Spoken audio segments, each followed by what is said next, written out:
পুঁটি মাছের শুটকি আর তার সাথে বাড়ির আঙিনায় লাগানো লাল শাক, পুঁই শাক, তার সাথে চাল কুমড়ো। আসসালামু আলাইকুম এভরিওয়ান, আশা করি সবাই ভালো আছেন।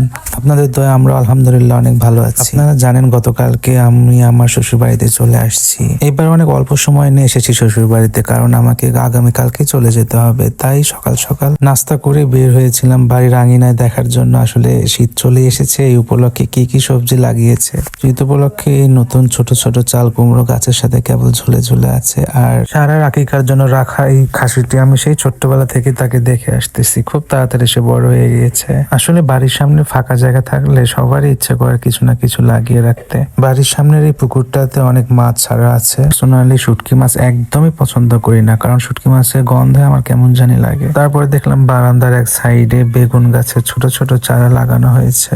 এই ফুল গাছটার নাম কেউ যদি জেনে থাকেন অবশ্যই কমেন্ট বক্সে জানাবেন। বিরাট বিরাট ডাব গাছ আর তার সাথে বাসার পাশে একটা বড় তেঁতুল গাছ। এসব দেখলে আসলে মনটা জুড়িয়ে যায়। আজ এই পর্যন্তই, দেখা হচ্ছে নেক্সট ভিডিওতে। আল্লাহ হাফেজ।